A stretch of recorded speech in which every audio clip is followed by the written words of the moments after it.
afternoon, everyone. I'm very pleased and honored to introduce you to our wonderful speaker we have today, who was brought to us today by Joan Harrigan, because this wonderful man is her son's brother-in-law. And she was able to get this coordinated with me, with his mother, Karen. I'd like to now introduce Eric LeGrand.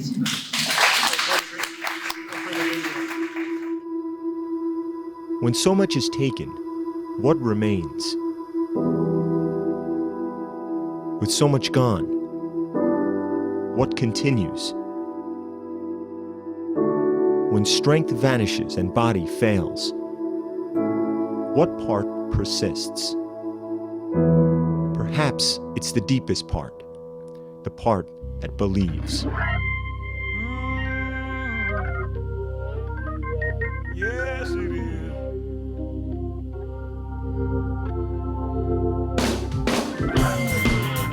Believe means to me that I can basically do anything that I want to do if I put my mind to it and work hard at it. From the time he stepped on a football field in Avenel, New Jersey, in Pee-wees, Eric LeGrand made people believe. At Colonia High School, he grew into a two-way player, four-year starter, and full-time force. His senior year, he had 115 tackles and scored 12 touchdowns. It was then LeGrand developed a ritual, one he shared in the summer of 2010, a ritual involving a word that would become his second signature. I used to always hit the EL because Eric LeGrand, for the initials for and believe, used to always tap that.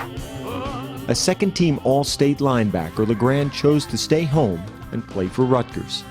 With his size and strength, coaches moved him to nose guard.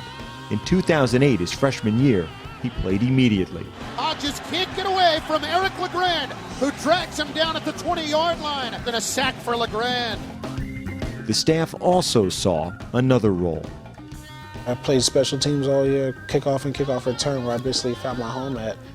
He was on our kickoff team. He was our leading player on our kickoff team. So that tells you a little bit about a 275-pound man who's your go-to guy on your kickoff team. We're here at the Meadowlands, the new Giant Stadium. We're out here ready to go, being focused, and we're going to keep on chopping all day long. Eric LeGrand, 6'2", 275-pound junior from Avenel, New Jersey. The weather was perfect for football.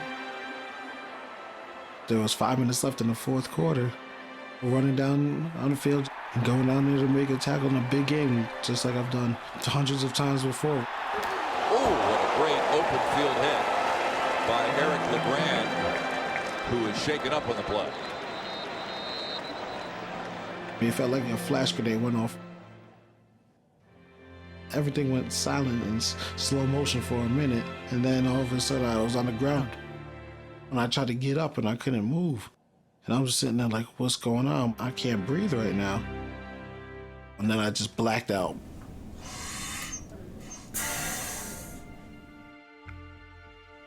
And they explained the whole thing. You fractured your C3, C4 vertebrae, and you were paralyzed. So I'll never be able to come off the ventilator, never be able to eat solid foods, never be able to walk again. They told me I'll never be able to live a normal life. I believe if we put the funding to it, you'll get these people, including me, out of these wheelchairs, and that's what I'm going to continue to do, to raise awareness and try to raise money through Team LeGrand of the Chris Grandina Reed Foundation, so I can live my dream of going back to MetLife Stadium, getting back up and walking, running, or whatever I can off that field. We talked to Eric LeGrand, former Rutgers player who unfortunately was paralyzed in 2010 trying to make a tackle in a game against Army. What have doctors told you about your ability or your efforts to try to walk again? You know, things have come back for me. I'm not where I want to be yet, but I'm still working hard to get there. That's trying to get back on my feet, and leave everything else in God's hands. That day can't come soon enough.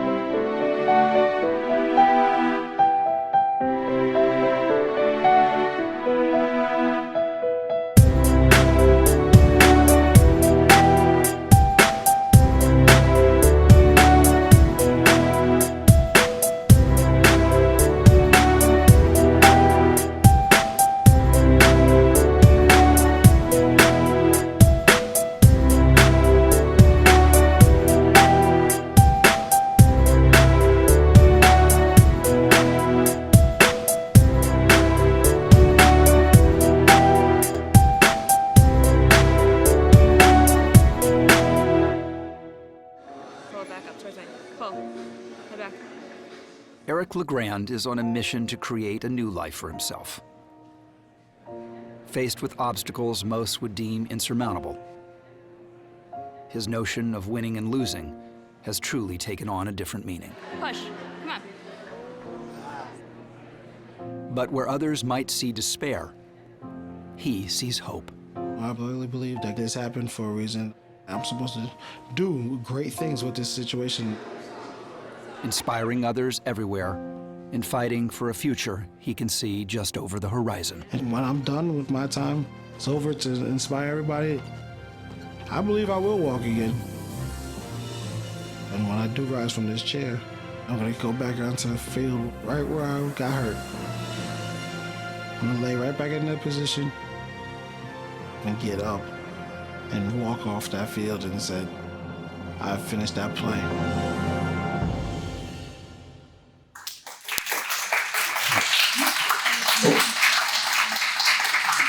Well, thank you guys. It's an honor to be here today, be able to share my story a little bit about myself, and obviously that video that you guys just watched. And I like to always tell stories about a little bit before my injury, and obviously during that period of time, but then after my injury and the lessons I've learned over the past 14 years, and the reason why I live my life the way that I do. And just to think about, there was Eric LeGrand for 20 years before my injury. A lot of people think that my story started on October 16th, 2010, but it didn't. And I love to, share a few stories of the reason why even before my injury, I still was the same person, and I made a promise to myself that I wouldn't let this injury change who I am. And the first story I love to always tell had to do with my mom. I was 10 years old, and I had the same routine every single day. I would go to school, hurry up, come home, do my homework, then go to the park, and depending on what time of the year it was, depending on what sport we would play or what practice I had. So if it was football season, play football, basketball season, basketball, or baseball season, play baseball. Well, during football season, I knew I was the best player on the team. So I remember I said to myself, I'm not going to go to practice. I'll just show up for the game. And I remember I went to the park, played with my friends, and my mom got out of work. One day she came to pick me up for practice, and I said, Mom, I'm not going to practice today. I'll show up for the game on Saturday. Let's just say that didn't go over too well for me. My mom came into the park, embarrassed me in front of all my friends, threw me in a car and said, I don't know who you think you are. Just because you're the best player on the team, you think you don't have to show up to practice? I don't care how good the team is doing or how bad the team is doing. When you commit to something, you see it through. And here I am, 20 plus years later, I still remember that level of commitment. When you commit to something, you see it through. That's how you truly learn about yourself. You learn how to be able to deal with success, learn how to handle adversity, learn how to work together as a team, become leaders, all different ways of method when you commit to stuff. As I started going through, to high school, I got to play my last 3 games as a freshman at varsity level, and I got a full scholarship to Rutgers. And I remember the seniors going into your sophomore year, they pick you to be a water boy of the team, and they picked me to be the water boy of the team, even though I was the best player on the team. And I had to climb down into a sewer hole, hook up a hose to it, come back out, hook it up to one of those PVC pipes with the holes in it. Then when practice was over, I had to sit in a hole and wait till everybody was done. But you know what that taught me? Humility and responsibility. Just because I was the best player on the team didn't mean that I didn't have to do what I had to do. Did I like it? No, but I had to do it. October 16, 2010, playing at MetLife Stadium, not too far from here, right up the Turnpike. And it had just opened up at the time, and I had played against Army 3 different times. I know they're a tough football team that we always played against, and we were in a battle versus them going into the last quarter of the game. It was a tied game, and I remember saying to myself, I want to make a big play for my team so we can have enough time to get the ball back and go score a touchdown and win the game. And that particular kickoff, my teammate got down there about a half a second before I did, and the player I made the tackle on, Malcolm Brown, twirled in the air. I put my head down thinking it wasn't going to be the tackle at all, and the crown of my head went right into the back of Malcolm's shoulder blade. And next thing you know, I was laying down on the ground motionless. And I remember the trainers coming out to me saying, Eric, is it your head or your neck? And I said, I can't breathe. Just like that. They go, can you feel this? Can you feel that? And I said, I can't breathe. Just like that. My head coach comes out to me and he looks down at me And he says, E, you have to pray right now. And honestly, guys, when he says that to me, I'm like, I can't move, I can't breathe, and now my coach is telling me to pray. I thought my life was over. And at one point, I did close my eyes and I said, God, take me at ease. And as nothing happened, I remember I started to panic, but they had brought the cart out. So they rolled me over on my side, they put the board under me, and they did a 1, 2, 3 lift. And somehow I caught a gasp of air for a second. And when I caught that gasp of air, I remember saying, you know what, maybe I just knocked the wind out of myself, I'll be okay. Let me try to give a thumbs up to the crowd to let everybody know. Went to give a thumbs up to the crowd, and I felt like the weight of the world was on my hand. I remember getting to the end of the end zone, and they had brought my mom and sister down on the field, and I was trying to tell my mom I was going to be okay, everything was going to be fine. But I got into the back of the ambulance, and I remember they put an oxygen mask on me. And I was ignorant to the fact of what an oxygen mask does for you. I'm thinking once you put it on, you're able to take that inhale and exhale. And I remember I inhaled, and nothing happened. Well, I don't remember much until probably Wednesday, and this injury happened to me on Saturday. But people always ask me, how did you get through those first few days? How did you deal with it? And I always say, I give so much credit to my mom, my family, my teammates, my friends, because they're the ones who went through it those first few days. I don't remember much because I was so highly medicated from the surgery. But they did pull my mom into the room and told her what I said in that video, that I fractured my C3, C4 vertebrae, be paralyzed from the neck down for the rest of my life, never breathe on my own, never eat solid foods, never walk in, all this stuff. And then, you know, the one doctor left after that moment and went to go get prepared for the surgery. Another doctor was telling my mom all these different percentages of this and that. But at that time, I think my mom was pretty checked out. And they let me see her before I went into surgery. I kind of remember this, I kind of don't. But the adrenaline must have still been going from the game, because I looked at my mom and I said, I'll be back. And when she heard me say that, she said, whoever sees him from here on out must have a positive attitude. Be uplifting, motivating, you know, don't let him see you down. And literally that's what happened, because when I woke up on Wednesday, I remember just seeing my room that was covered with jerseys and helmets and postcards, and literally everyone that was coming into my room, from my mom, grandma, aunt, uncle, family, friends, teammates, like, E, you're going to be fine, Eric, we got your back, you're going to get through this. And that's exactly what I needed. That power of positivity, you never know how far it could go. When you're laying there with tubes coming out of you every which way, you know, I was 20 years old in the neck brace, there's a lot of dark thoughts that could go through your mind, but to have that family atmosphere around me, my friends that are supporting me, it honestly helped me and uplifted me and motivated me and kind of made me take this on as a responsibility, because I've always been that type of person. If you're counting on me to get the job done, I have to do it. And now I have all these people coming out of their way to support me. How can I let them down? So I made a promise to myself when I was laying in that hospital bed. When I was 20 years old, I said, wherever this journey takes me, don't let it change you. Don't let it bring you down. Always bring that happy-go-lucky person that you always have been. Just because you're in a wheelchair now, don't let that change that. And that's exactly what happened through the help of so many people. But I'm not going to lie, there were some tough times in that hospital as well. Because after, you know, a few days, I remember at the time my mom and my aunt and sister got a hotel building that was right next to the hospital, so they could try to get a few hours of sleep. And I remember being in that hospital. My coach would come and sit with me from about 11 p.m. until 1 a.m., 2 a.m. in the morning. And then he would come right back down here to Piscataway to get ready for practice at 6 a.m. But then that time period, I was alone from about 1 a.m., 2 a.m. in the morning until about 7 a.m. the next day. And I remember being terrified, you know, and a lot of dark thoughts were happening. But I remember I had a conversation with the nurse one day. She came in the room, and I just asked her, why did she become a nurse? I don't know why it made me ask her that, but I did. And she told me that she became a nurse because when her patients come to her, usually their life has been flipped and turned upside down as an ICU nurse or an emergency room nurse. And she feels like it's her job to leave them with some sort of hope when they leave her care. She doesn't do her job for the paycheck. She does it for her patients. And when she said that to me, it kind of like, you know, uplifted me like that. Just had that warm feeling that, you know what, they're here to take care of me. They're here to get me better, get me through this, even though I was terrified because I didn't know anybody that was in that hospital at the time.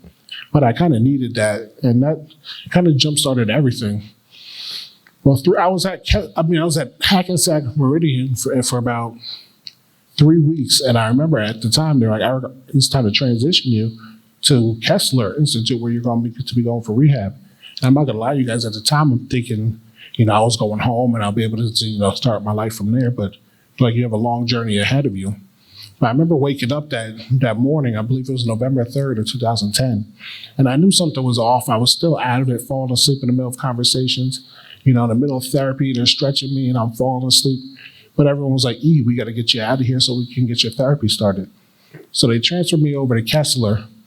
And I remember I get there and they bring me down the room. I can hear all the people whispering, "That's the Rutgers football player." They didn't know me as Eric LeGrand. I was just a Rutgers football player to them.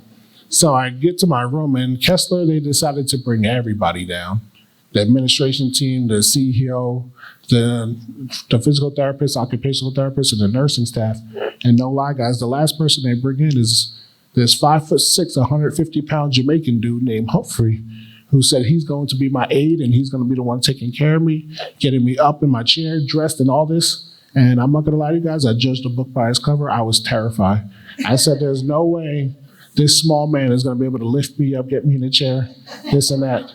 Little did I know that Humphrey was going to teach my mom all these different techniques of how to take care of a quadriplegic. But at the time, I was absolutely terrified. And he left the room that day, right after that. And I kind of tried to settle down a little bit.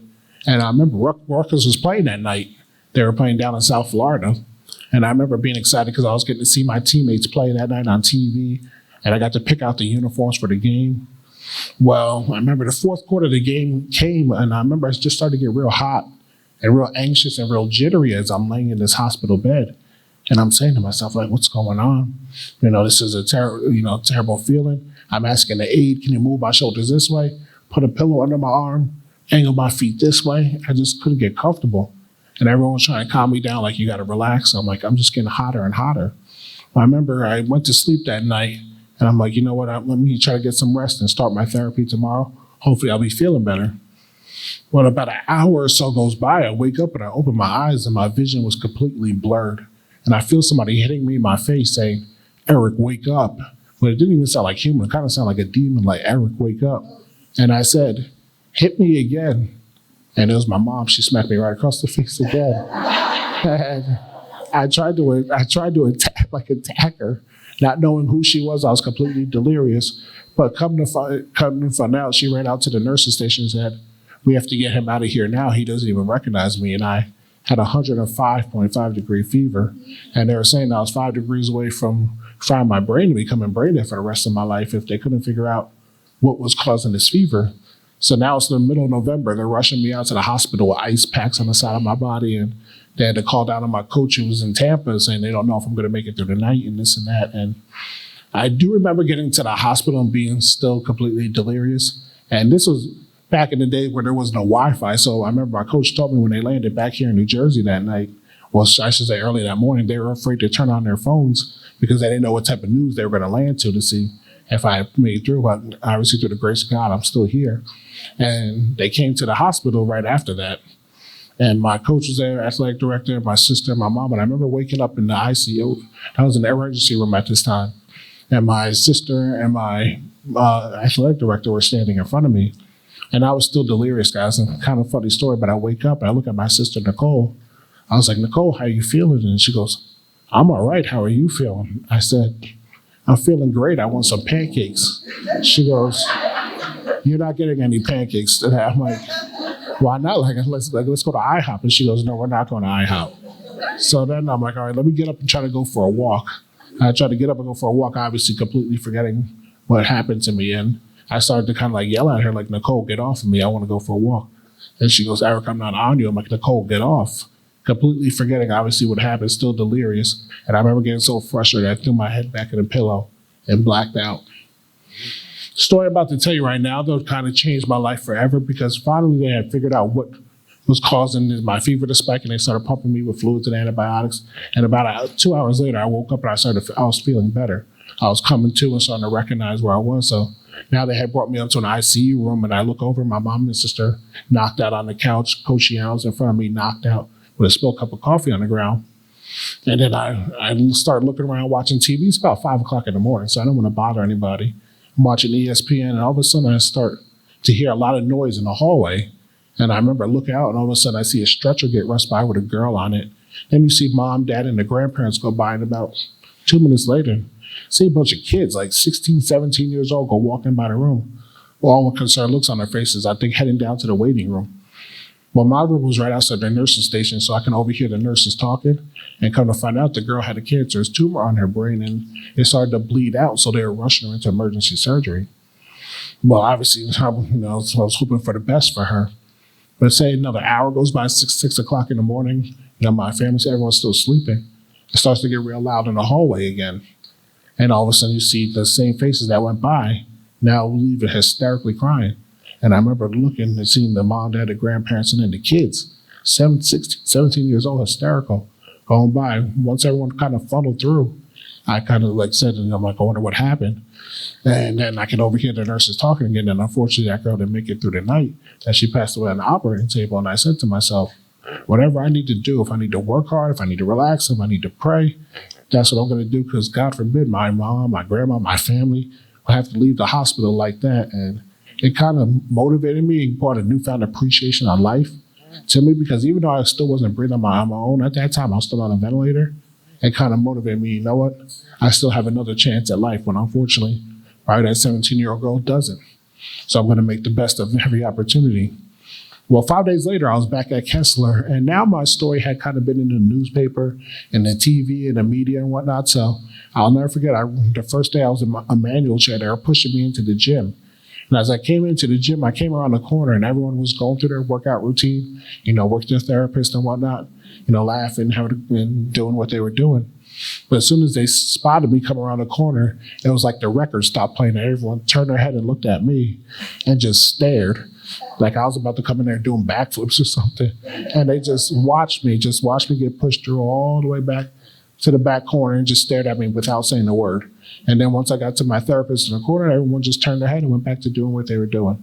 So me being an athlete, I was like, you know what? Forget about it. All eyes on me. Just go to work. Let me work hard to get through this. But this went on for 2 weeks. 2 weeks straight of just everyone staring at me but not saying a word. Finally, after 2 weeks, I had someone come up to me and introduce himself, and his name was Jermaine. I was 20 at the time. Jermaine was 22, and we hit it off right away. It was finally cool to see somebody that was going through something similar as myself in there in the hospital with us and having a good, go and be able to uplift each other. Well, I'm not going to lie to you guys. When I was at Kessler, Rutgers, they did take care of me. They had my flat screen TV brought to my room. They had my Xbox hooked up to it, and they even had a satellite dish installed on top of the building. So I had all the cable channels. So let's just say my room was the hangout room after therapy was over. Jermaine was in a manual chair, so he had his upper body, so he could wheel himself down into my room and whatnot. And I remember he would come into my room, play video games and this and that. And I would jump to him. I'll tell him how terrible he was at the games. And he's lucky my hands aren't working, because I would beat him in this game or that game. We became really good friends, and he started to meet my family, my teammates and friends and whatnot. But as time went along, I started to realize, I'm like, Jermaine knows everything about me, but I really don't know much about him. And I'm not gonna lie, I kind of felt bad about that, because I felt like all the attention was on me, but I never really got to talk to him about his situation. And I remember I said to myself, how do you ask somebody how they got in a wheelchair? I didn't want to be rude, I didn't want to be abrasive, but I just wanted to genuinely know. And I said, you know what, my coach used to always say this to us: you got to learn to be comfortable being uncomfortable. You're going to be put in a lot of uncomfortable situations in life, but you got to learn how to be comfortable. So I said, you know what, I'm going to be genuine. I said, Jermaine, I'm sorry it's taking me this long to ask you, but how did you get in that wheelchair? And he looked at me, he goes, I'm glad you asked. I know so much attention has been on you. I didn't want to, talk about myself. And I'm like, nah, that's on me. I should have asked you a long time ago. And then he proceeded to tell me the craziest story I've ever heard in my life. And I remember him saying to me, he said one day he was walking and he started to get real fatigued in his legs, like he couldn't support his body weight. He said about a week or so went by and he started to lose control of his bowels and bladder and go to the bathroom on himself. He said he went to the doctor. After that, the doctor prescribed him medicine for his bowels and bladder, but told him that he needs to lose weight because his legs aren't strong enough to support his body weight. But he should have known that was a red flag at that time. He said a month went by. He actually worked at Newark Airport, and he sat down to eat lunch. And when he went to get up to throw away his tray, he couldn't move his lower half. So now they called in the ambulance to take him to the hospital to do an MRI and CAT scan on him. And come to find out, he had a cancerous tumor growing on the lower part of his spinal cord, which is cutting off all the signals from his brain down to his lower extremities, which was causing his paralysis. And at the time, the tumor had grown to a size where it was inoperable unless they completely sever his spinal cord and be paralyzed from the waist down for the rest of his life. So they did regular chemo radiation to try to shrink this tumor on Jermaine to see how much function he can get back to his lower extremities. Well, probably about 5 months now went along. I remember, I don't even know if my grandma remembers this, but she cooked some collard greens and whatnot for Thanksgiving, and she made Jermaine a plate of collard greens and whatnot in there for him. See, because I started to realize, like, my family and friends, they were up there with me every day. Jermaine didn't have anybody with him, really. I met his mom twice and his dad one time, and we were there for 5 months together. He was wearing the same clothes for 4 days in a row and things like that. So I'm just like, it was eye-opening for me to see, because before that, I was stuck here in Piscataway, my little bubble at Rutgers, not knowing what was going on in the outside world, thinking Rutgers football was the only thing that was happening in the world. Little did I know that there was a lot of people that were going through other stuff. And I remember finally it was time for me to move out of there. I was moving down to my aunt's house in Jackson at the time, but Jermaine was in the hospital the day that I left. So I remember I moved down to Jackson and I took a 2-week break from therapy just to get adjusted to my new home life, what that was going to be like with nurses coming in and, just the whole schedule of being home now without people being there around you to help. Well, 2 weeks later, I come back to Kessler to do an evaluation because I was going to be going up there once a week, and it was a Friday. I went up there and I was in a different part of the building in a different gym with different therapists, but I rolled into the gym and the first person I saw was Jermaine. He was in a corner getting fitted for his wheelchair. So I rolled over to Jermaine. I'm like, Jermaine, what's up, man? Sorry, it took me so long. I'm like, sorry I didn't get to say goodbye to you. You were in the hospital when I left, blah, blah, blah. And Jermaine looks at me, he goes, who are you? And I'm like, who am I? Like, we just spent the past 5 months together, but you could tell one eye was looking this way, the other was looking that way. It just, things had taken a turn for the worse. So I said, let me go do my evaluation for the day. Now, maybe I'll check back in on him on Monday. Maybe he'll be in better spirits on Monday.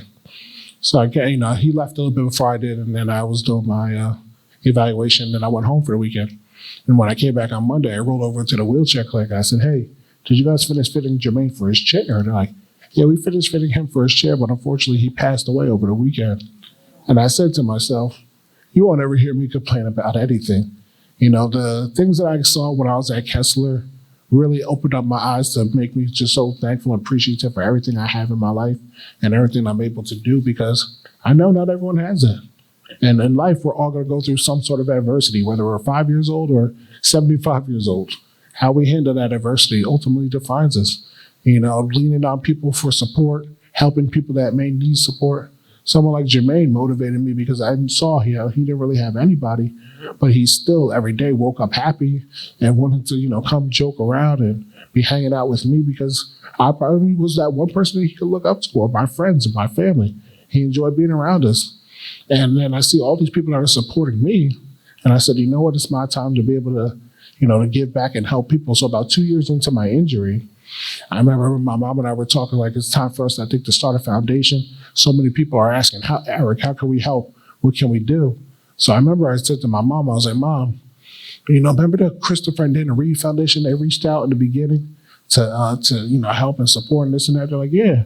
They reached out, they want to offer their guidance and support and this and that.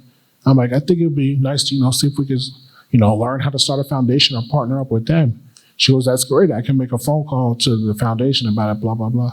Then I said to my mom, I was like, Mom, who's Christopher Reeve? And she goes, oh, really? And I'm like, am I supposed to know who Christopher Reeve is? And she goes, Superman? And I'm like, when was he Superman? She goes, in the 70s and the 80s? But I was like, Mom, I was born in 1990, right? And she goes, then I do my research and I'm like, probably should know who Christopher Reeve is, especially since he's a Jersey guy. He was born in Princeton. But we ended up forming our foundation, Team LeGrand of the Christopher and Dana Reed Foundation, in the fall of 2013. I'm proud to say, since our inception, we've raised close to $3 million for spinal cord injury research since that day. But there's people like Jermaine that gave me the motivation to do that and made me realize that, like, in life, we got to be appreciative for the things that we do have, Don't focus on the things that we don't have. And if it's something that we really want, you work your butt off to get it. You know, that's just all I know. And that's what I've learned so far in these 33 years of living. You know, things are going to be thrown at us all different ways, but how we handle those situations can help us obviously appreciate life more and obviously help other people. And sometimes we may need a helping hand ourselves. So don't be afraid to be vulnerable and ask for help when you need help. You know, everyone comes from all different walks of life, all different situations, some more fortunate, some less fortunate, but it's all about that timeline from when you're born to when we're not here anymore, and that timeline in the middle that makes the best of what life has to offer. And as I remember, one of my big things too, when I first got injured, people thought Rutgers automatically gave me my degree. And I was like, shoot, I wish. I still was only halfway done at the time. And I remember I actually started taking classes via Skype at the time. And I was Skyping the class and somebody would email me over the notes after a 3-hour lecture hall. And I had to use this software called Dragon Natural Speaking, where I had to talk to the computer to navigate through and around to be able to open up Microsoft Word and do my 5-page paper. Let me just tell you, it was a lot easier to using my hands and being able to write my name and stuff using that computer than it was to talk to it. But I was determined it was something I wanted to do. And all the different awards and achievements that people have given me and recognized me over the year, people say, what is your biggest accomplishment? I still say graduating from Rutgers University, because let me tell you, it was not easy and it wasn't fun, but it was something I wanted to do because my sister was able to put the diploma on the wall for my mom, and I wanted to be able to do the same thing. And I'll never forget the days when I was going up to outpatient therapy, going through 3 hours of therapy, then rushing down here from West Orange to Piscataway to go to class, go to a tutoring session, and eating a Subway sandwich on the side of the highway just to get something in. It was a grind, but it was something I really wanted to do and worked hard for. And that leads me kind of to now when people ask me, what am I doing now? And during the pandemic, I came up with, a lot of ideas because when you see someone with a spinal cord injury, there's a lot of secondary complications that come with a spinal cord injury. It's not like I'm just sitting here. It's not, lung atrophy. I can lose, a lot of lung deficiency, I should say, muscle atrophy, things of that nature. So I'm always having to be moving around as much as I can doing therapy. But when the coronavirus came around, it attacked the lungs, so I had to be extra cautious. So I was in the house for a long time, and I got tired of watching Netflix and Hulu and things like that. So I started listening to audiobooks and getting some motivation. And as we all know, during 2020, how crazy the world was, everyone hated each other. So I'm like, how can I bring people together? Like, people see me as uplifting and motivating. I'm like, I have a t-shirt company, but how often do you wear a t-shirt? Every few weeks? How can I bring that motivation to people every day? So I said to myself, well, what do people want and what do they need? Coffee. People enjoy their coffee every single day. They need their coffee. They can't go through their day without having a cup of coffee. So I knew nothing about coffee. I never had a sip of coffee until August of 2020. And let me tell you, it changed my life. I was missing out on some good stuff. And I came up with the idea of having my own coffee shop and building a brand I said I wanted to bring unity to the community with a daily cup of belief.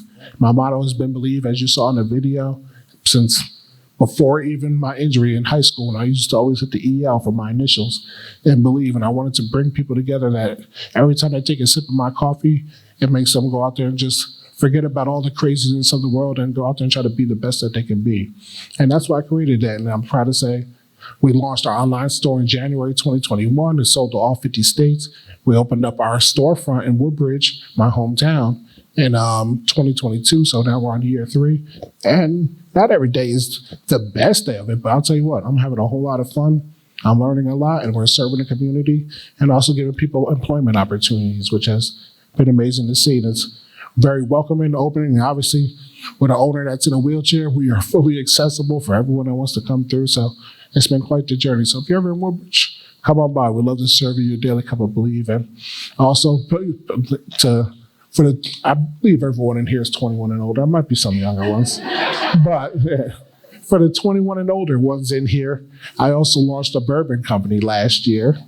And I remember I said, because people see me in a wheelchair and they're like, if I have a cocktail, people sometimes are in shock. I'm like, just because I'm in a wheelchair doesn't mean I can't enjoy the finer things in life. And I kind of wanted to end that stigma.